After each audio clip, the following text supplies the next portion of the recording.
How to speak like a Brit in 10 easy steps, or 10 unmistakable signs that you're speaking like a British person, or something like that, from LetThemTalkTV.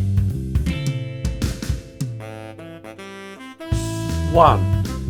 You say, alright. Now, alright has many different meanings. It can mean hello, alright, and the response is the same, alright. You try that, alright. Alright. Alright. Alright. Alright. So, alright means lots of things. I guess it should be, are you alright? But nobody says that. We don't say the are you part. In fact, we don't even say all right. Often the L sounds more like a W and the T is a glottal stop. That's a sound you make from the back of the throat when you are trying, but you don't quite make a T. But it does depend on which part of the UK you come from. I'm from London, so I say all right, not all right. All right means okay. Can you do this for me? All right. All right shows concern. You fell off your scooter. Are you all right, mate? I'm all right. It can mean so. All right, everybody. Let's begin. 2. You use cheers, not just when drinking. Cheers can mean cheers when you have a drink, cheers of course, but it also can mean thank you. A matcha latte. That's my favourite. Cheers mate. Or it can even mean goodbye. Well, I'm done for the day. Cheers everybody, see you tomorrow. You call people mate, even when they're not your mate. Mate, we love to say mate, especially among men, but you hear it more and more often from women too. Use it to talk about friendship. Hello mate, I haven't seen you in ages. You're my best mate. Am I your best mate? Well, you're in the top 20. Probably. Cheers. Say cheers mate to say thank you. Yes, I'll look after your cat Tiddles this weekend. Cheers mate, you're a star. Be careful though. In some situations, cheers mate sounds sarcastic. You drank all my wine and then vomited on my Persian carpet. Yeah. Cheers mate. Mate can show surprise. Mate, you should have seen her face when she found out the big secret. When someone wants to attract your attention in the street, they will often use mate. This is just for men though. Excuse me mate, how do I get to Trafalgar Square? Oi mate, you dropped your wallet over there.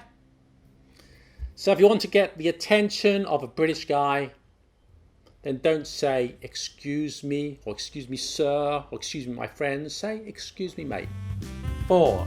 You employ understatement fairly often.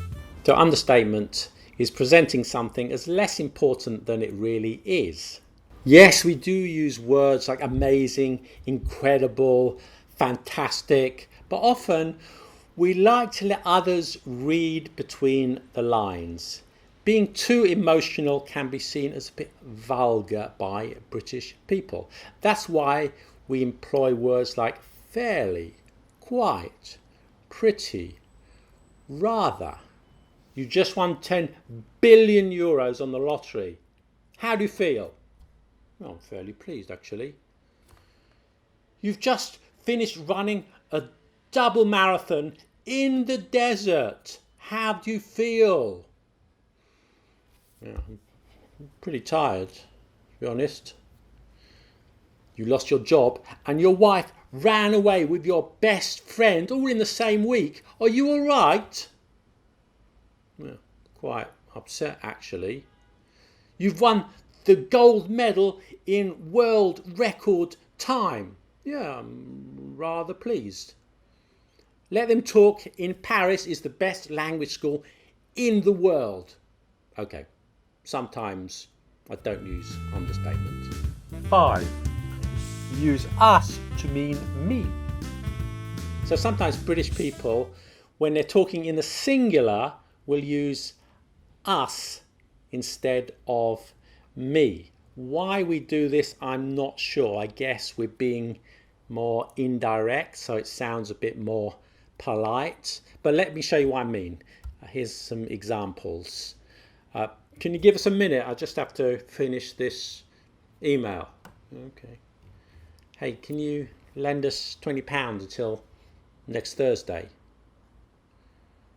Oh, give us a moment. I've just got to finish this. Oh, darling, give us a kiss. 6. You laugh at double entendres. Now, double entendre is a French term that we use in English. Now, in French, they don't say double entendre. So if you're French, please don't write angry comments to me. I know it's not correct French, but that's what we say.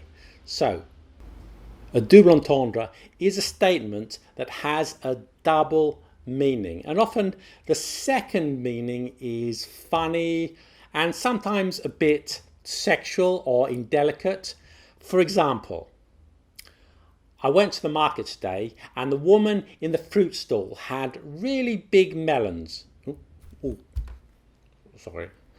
One reason why we love double entendres is because a long time ago, theatre, stage shows and later TV was censored.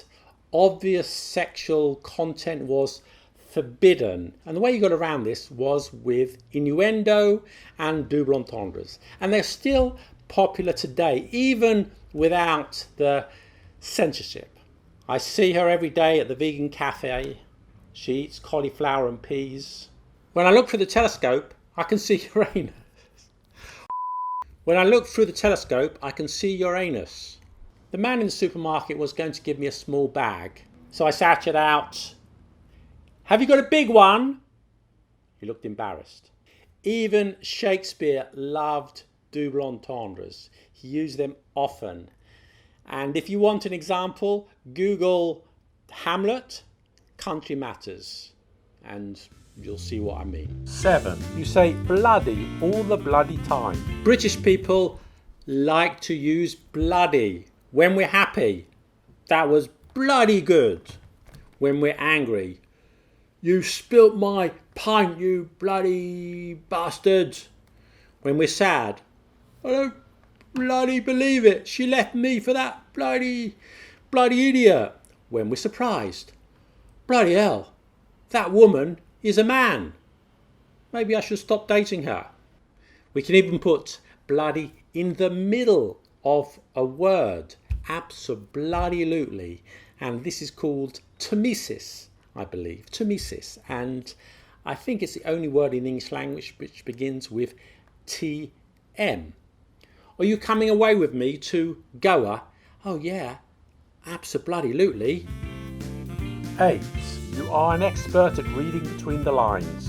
Now, I've travelled quite a lot and lived in a number of different countries, and what I've noticed is that reading between the lines is quite a British trait. So British people often don't like to speak directly or in a confrontational way, especially in formal situations such as in a work environment. Other nationalities will often tell you what they think, while the British will circumvent conflict. Now, this is a generalisation, a big generalisation, and I'm sure there are many, many exceptions.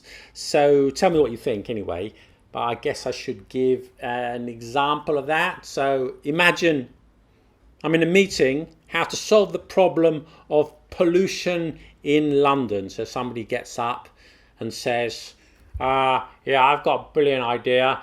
We move London to the countryside because there is no pollution there. An island off the north coast of Scotland, for example. A non-British response might be, that's a f***ing stupid idea, you're an idiot. But the British response might be, okay, interesting. We've got a fairly busy agenda now, so let's talk about this another time. 9. You might say, in it. Now, British often say, in it. Now, this can be right or wrong, grammatically speaking. Now, when in it means isn't it, then it's perfectly correct, and I might use it myself when I'm speaking informally. It's hot, innit? This is the best pub in London, innit? That's the thief, innit? But now you're seeing innit used as a question tag for everything, and that sounds wrong. He doesn't like bananas, innit? You're my best friend, innit? No, he doesn't like bananas, does he?